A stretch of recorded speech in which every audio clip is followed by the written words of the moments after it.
It's not an accident that the axiomatic Western individual is someone who was unfairly nailed to a cross and tortured. It's like, yes, right, exactly. So what do you do about that? Well, I thought about that for a long time too. It's like, well, you don't get together in a damn mob, because all that does is allow you to be as horrible as you could possibly imagine and suffer from none of the consequences. That's a bad idea. So how about we don't do that? Well, there's a deep idea in the West too. It's like, pick up your damn suffering and bear it and try to be a good person so you don't make it worse. Well, that's a truth. You know, I read a lot about the terrible things that people have done to each other. You just cannot even imagine it. It's so awful.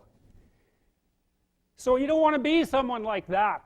Now, do you have a reason to be? Yes. You have lots of reasons to be. God, there's reasons to be resentful about your existence. Everyone you know is going to die. You know, you too. And there's going to be a fair bit of pain along the way, and lots of it's going to be unfair. It's like, yeah, no wonder you're resentful. It's like, act it out and see what happens. You make everything you're complaining about infinitely worse. There's this idea that hell is a bottomless pit, and that's because no matter how bad it is, some stupid son of a bitch like you could figure out a way to make it a lot worse. So you think, well, what do you do about that? Well, you accept it. That's what life is like. It's suffering. That's what the religious people have always said. Life is suffering. Yes. Well, who wants to admit that? Well, just think about it. Well, so what do you do in the face of that suffering? Try to reduce it. Start with yourself. What good are you? Get yourself together for Christ's sake, so that when your father dies, you're not whining away in a corner, and you can help plan the funeral, and you can stand up solidly so that people can rely on you. That's better. Don't be a damn victim. Of course you're a victim. Jesus, obviously. Put yourself together. And then maybe if you put yourself together, you know how to do that. You know what's wrong with you, if you'll admit it. You know there's a few things you could like polish up a little bit, that you might even be able to manage in your insufficient present condition. And so you might shine yourself up a little bit, and then your eyes will be a little more open, then you can shine yourself up a little bit more, and then maybe you could bring your family together instead of having them be the hateful, spiteful, neurotic, infighting batch that you're like doomed to spend Christmas with.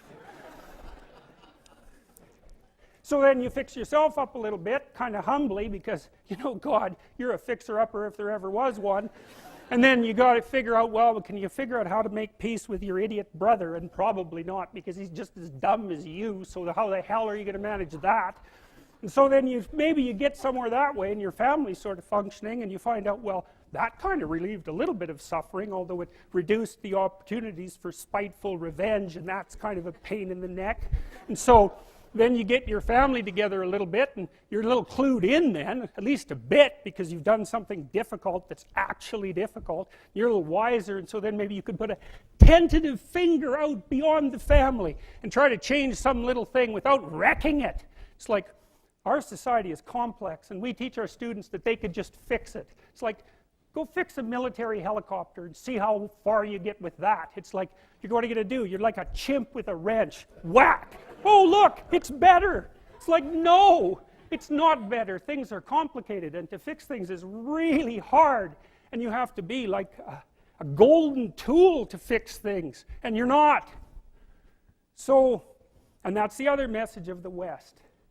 It's like, how do you overcome the suffering of life?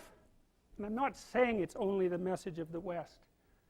How do you overcome the suffering of life? Is be a better person. That's how you do it. Well, that's hard. It takes responsibility. And I think, you know, if you said to someone, you want to have a meaningful life? Everything you do matters. That's the definition of a meaningful life. But everything you do matters. So you're going to have to carry that with you.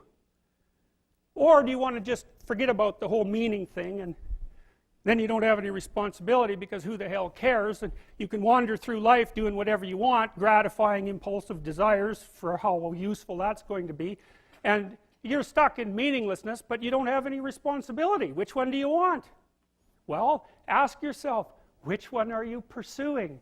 And you'll find very rapidly that it isn't the majority of your soul that's pursuing the whole meaning thing, because, well, look what you have to do that. You have to take on the fact that life is suffering. You have to put yourself together in the face of that. Well, that's hard. Christ, it's amazing people can even do it.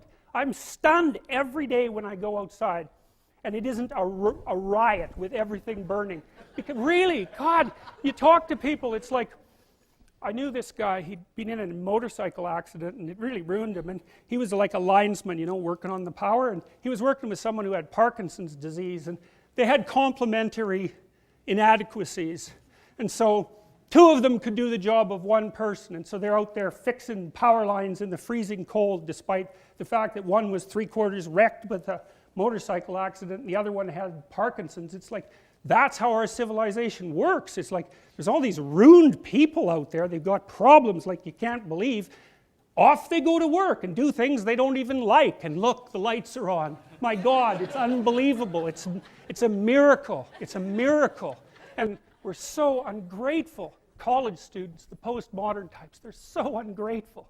You know, they don't know that they're surrounded by just a bloody miracle. It's a miracle that all this stuff works, that all you crazy chimpanzees that don't know each other can sit in the same room for 2 hours sweltering away without tearing each other apart, because that's what chimps do. So, anyways, so what happened? Well, I made some videos and I got to the bottom of some things, at least as far as I can tell, so I told you what the bottom is, and then I've got this idea about what you might do about it, which isn't my idea. It's not my idea. It's an old idea. It's far older than Christianity. It's old. It's the oldest story of mankind. Get yourself together. Transcend your suffering. See if you can be some kind of hero. Make the suffering in the world less. Well, that's the way forward, as far as I can tell, if there is any way forward. And that's what's under assault by the postmodernists. So look out, because they know exactly what they're doing, and they know exactly why they're doing it.